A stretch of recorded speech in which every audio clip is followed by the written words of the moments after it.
Hi everybody, this is Dan Stolbarger. What a day, what a couple of days, right? So grateful this day has come, and yet we're still holding our breath.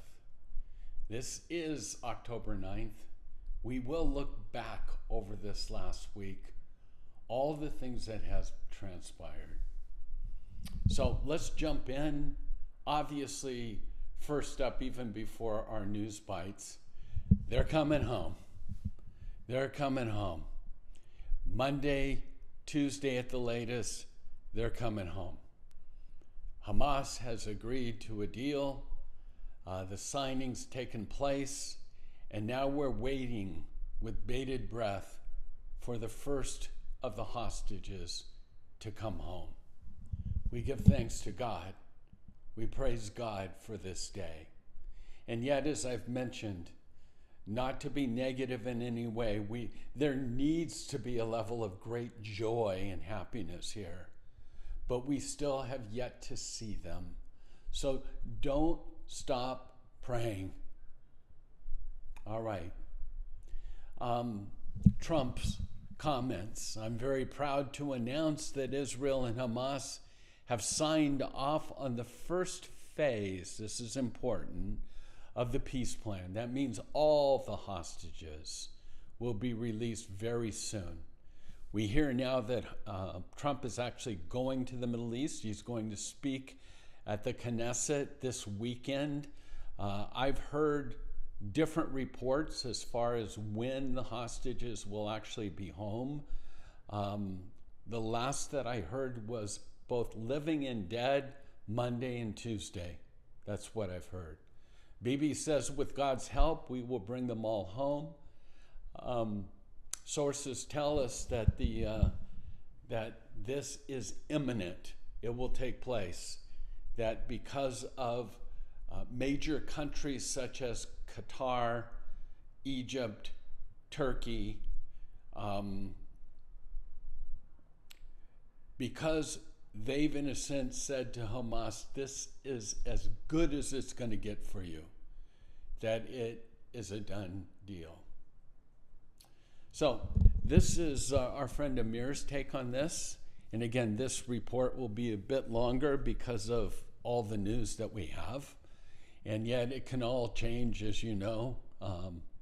But Amir says in the next 72 hours, the hostages will return home. On Sunday, 20 innocent Israeli hostages will be returned, and on Monday, the remaining following hostages will come home.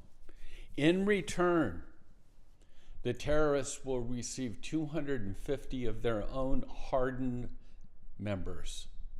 And in case you're wondering, none of the terrorists that were involved in October 7th, that massacre, will be among those returned. And we're also told that most likely, and remember, get the PDF PowerPoint, all the information. There's much more there than I have time for here. So we know the focus now will be on the Houthis, and most likely these terrorists, these 250 that are released, I'm reading that they'll be released to Turkey. Now, part of that first phase plan, and this is that next picture that we have here, is that once the hostages are brought home, Israel will then retreat or withdraw to the yellow line. Okay? So they're at that blue line right now. They'll retreat back to that yellow line. And again,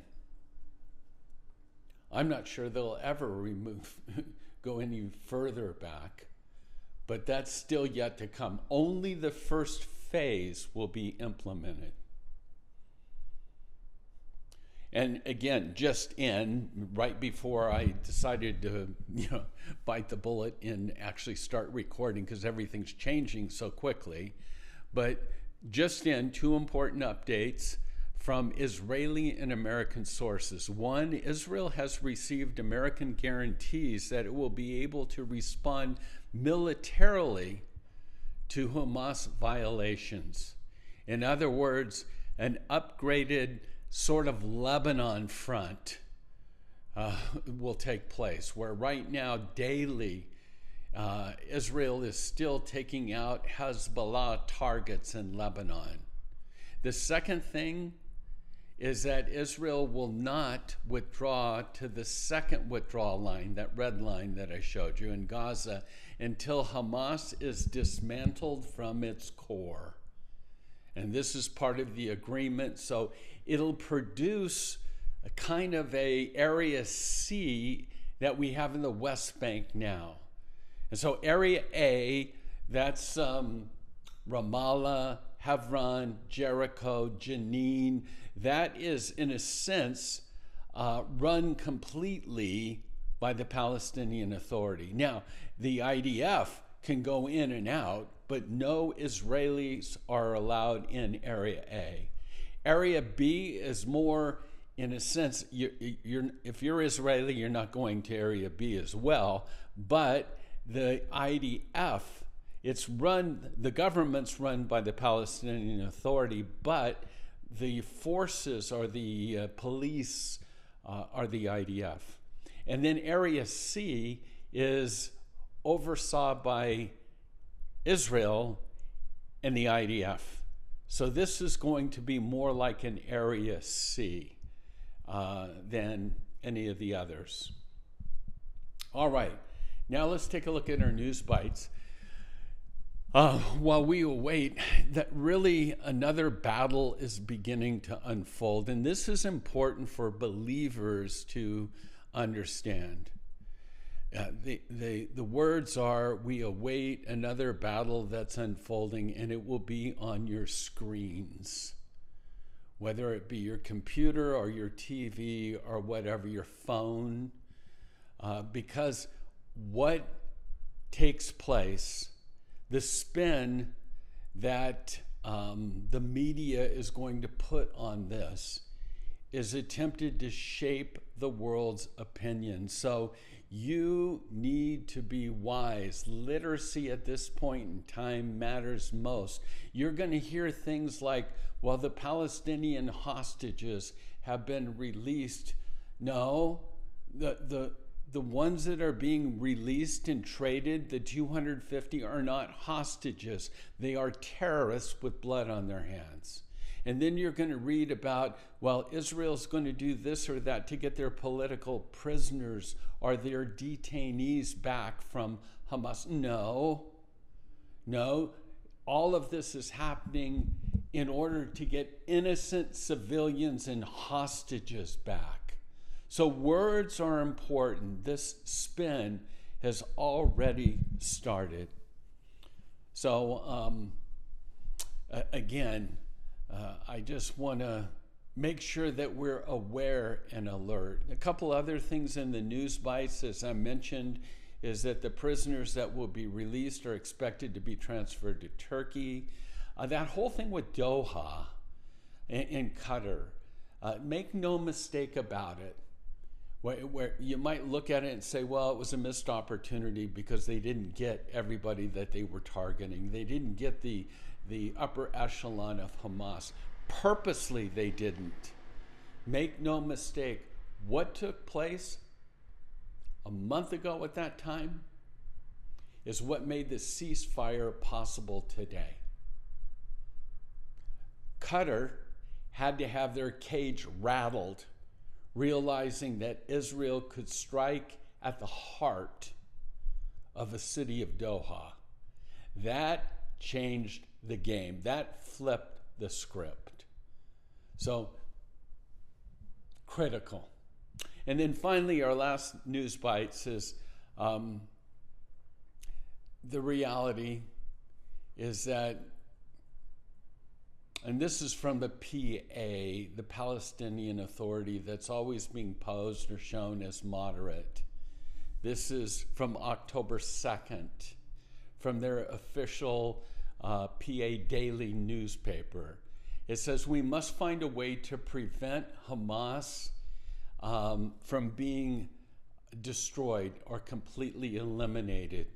It may be necessary to find a way to persuade Hamas to completely leave the scene for a year or two And later, when things become clearer, we can look for ways to bring Hamas back to operations.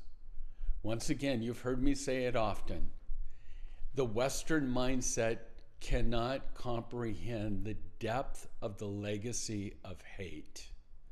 This isn't an exchange land for peace. This is a generational hatred.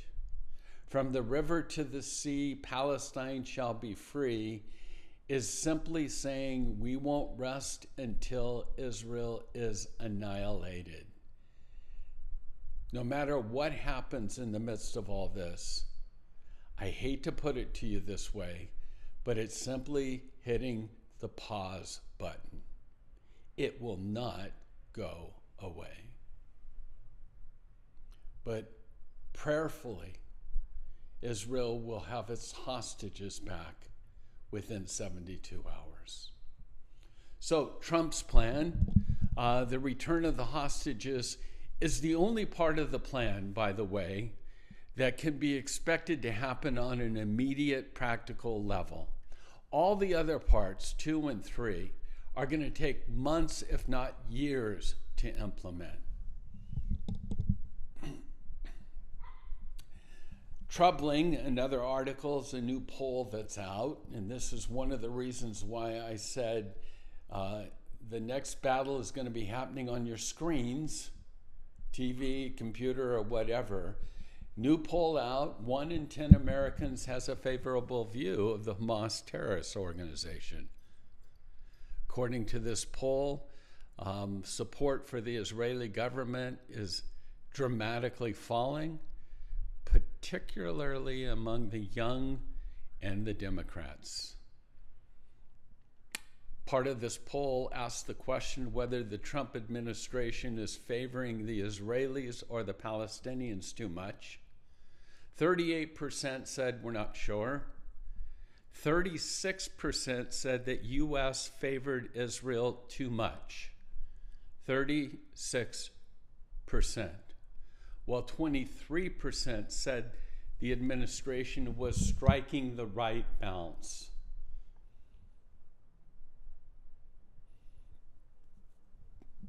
This next article is entitled, "The Silent Majority Must Speak." If you are one of the vast global majority who are not Jewish, solidarity with Israel has to be more than fundraisers and words. The first step is to let the Jewish world know that you stand with them. You're not ashamed to make a stand with Israel, both quietly and publicly. Prayer is the most powerful force in the universe.